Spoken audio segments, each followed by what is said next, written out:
XSplit, you know, at the bottom, where you can just, like, Yeah. scroll and... So bad. It's like nowhere near big enough. Anyway, in the top right-hand corner, we do have our green Zerg player from Team KS. He is RainMan. And we haven't seen anything from RainMan today, unless I'm mistaken, so correct me if I'm wrong, but interested to see if he matches up to the amazing play that we've seen from both of his teammates, one of which is in the bottom left-hand corner. And it is going to be none other than the Red Terran Owl, who we saw demolish Protoss forces earlier on this evening. Now, if memory serves me right and correctly, I do think that RainMan is a GM-level Zerg player. Very nice. Someone from the chat, please correct me if I'm wrong, but I really think I saw him in the GM League last season. So. Should be a very good match, and you know, if these two are teammates, which is what you suggested, that also means they get to practice against one another quite a lot. At least I suspect so. So they know they're thinking inside and out. And it's just 12 racks. Could very possibly be a 12-14 racks, and it could just be like early pressure. And yeah, it's going to be a 12-14 racks. Wow. So you know, it's pretty good. You can lift these racks up and start walling off at your natural as well once you put on some pressure. Not overcommit to anything, expand pretty early, maybe even take a third CC behind it as well. Just let me ask you one thing. Why would you build the Raxes in that position? I mean, because it's just in a forward position, like you're going to get to your opponent's base that little bit faster. Because you are going to want to put on some pressure with this, otherwise you may as well just one Rax expand. So for now it's very nice, and if your opponent does anything like try and come in to your natural, like you're kind of walled off for a little bit, so he has to go the long way around as well, so it kind of buys you a little bit more time as well. A little bit of an update on the Dutch scene. Knights Gaming, www.ks-gaming.com is what KS stands for. Oh, that's nice. That's nice. And LLL, I've heard of LLL before. Yep. I've heard of MCon before because we had MCon Darko earlier. Yeah, we do. Unfortunately, Darko lost. That is actually the name I remember. I saw some YouTube videos casted by one of the well-known casters, or better-known casters. So I do remember that. On AT Gaming is another one of premium Dutch teams. We have a bunker going down here. This is, of course, not to... Yeah, drones are being pulled. If that bunker goes up, that's actually pretty bad, because if the bunker goes up, you know, this player, what isn't really that much pressure from the Terran player, becomes very, very strong, and the SCV gets to the other side, and that's huge! Oh my god! The drones are going to go down, and all of a sudden, 6 lings are out. Bunker. The Marines trying to protect that SCV. They know he needs to protect the SCV, and the bunker goes up! Oh my god, just narrowly! And, RainMan a little bit indecisive there. And deciding what he wants to do. 2 more links running in, a little bit of miscontrol. 2 more Marines join up though. That's going to make this ever so more powerful. And that Overlord goes down as well. Supply blocking RainMan. Again, really not what he needs right now. As more Marines stream across the map. I'd like to see maybe an SCV or 2 pulled with this. Yeah, to repair the bunker. At the same time, he's only got 1 bunker, so RainMan, you know, he can just... RainMan's going to be able to bust this at some point, so what...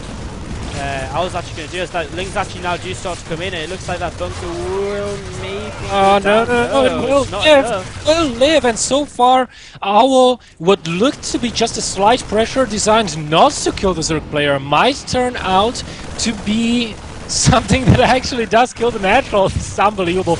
A little bit unfortunate for RainMan here not killing that SCV in time. It was just a matter of maybe quarter of a second.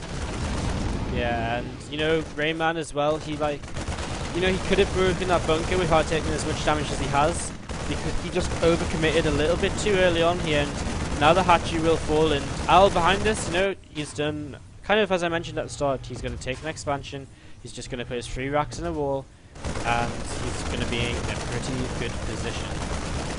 Yeah, we do have a Baneling nest going down. That's a pretty good decision, because, you know, once he defends this, he will want to counter-attack. Oh, and look at this nice macro. This is so good! Keeping those Marines alive for as long as possible. Look how much damage he did, losing 70 750, and that's game from Rainman. He probably, he saw with the Overlord that there's a wall and the natural as solid as rocks. No way to come back from this one. That's game. Yep. That was a quick game, so fortunately we are in the best of threes. So we will have another game very, very shortly.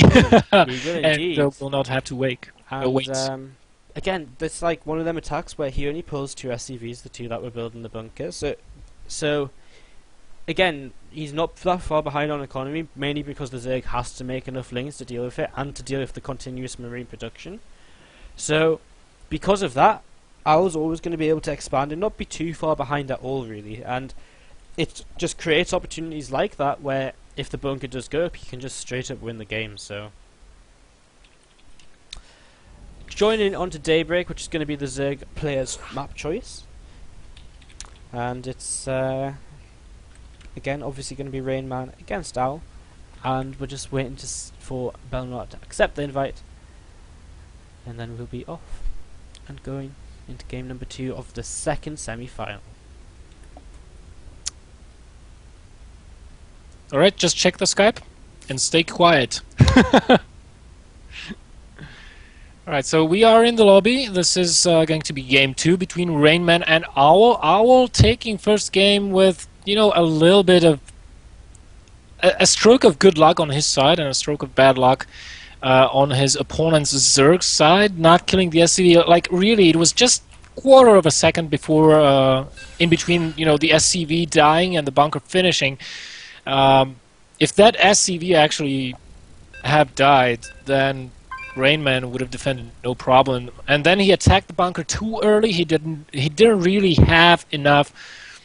Cost him a lot of lings, not being able to break that bunker just narrowly, and that gave Owl a huge advantage that Rain just concluded would not be able to come back into the game from such. Which is pretty true, because he was only making lings for a long time, and he can't put any pressure on with it at all. So he was really far behind, and he just knew it was time to tap out. So in the bottom left-hand corner, we do have once again the green Zerg player, Mr. Rainman from Team Knights, and in the top right position, we do have Owl, apparently also from Knights Gaming. Indeed we do. And, you know, a lot of love actually for Owl in the chat. A lot of people give him some well played and wows and stuff as the game ends on the stream, so very nice actually. That's pretty cool. Alright, so after this, guys, we will have the finals of the Dutch StarCraft League qualifier number. And this time, I was actually just going to proxy 11-11. Yeah, looks like it. He has the SCV in position, second SCV on the way. Man, if Rainman loses to this, he's going to be so pissed. I mean, this is like a pretty cool position for it as well. It's not at the like kind of normal third position, so even if Rainman kind of went to scout for it, it's not going to be where he'd expect it to be, and he's not going to drone scout or yeah, no, he's not. That's a 15 hatch drone, so double rack's going to go up. I just think that the lower racks is in vision of the Zilnaga tower. But he's not going to send anything out to take it. Well, if he does, he's going to see. But yeah, you're right. He's not going to see. I think maybe Al, because these guys are teammates, maybe Al knows. Well, you don't check for your proxy racks as that well. You just kind of rely on your control once it starts attacking. That is possible. So if he knows his opponent doesn't drone scout, maybe on Daybreak, then it's going to be a good strategy. It's always a good strategy after just doing a 12-14 as well, because you know it's kind of like the same thing again. Maybe your opponent doesn't expect it. All them kind and your opponent is like, nah, he's not gonna cheese again. Come on. He would do that. My own teammate, really. Well, but that's an interesting thing when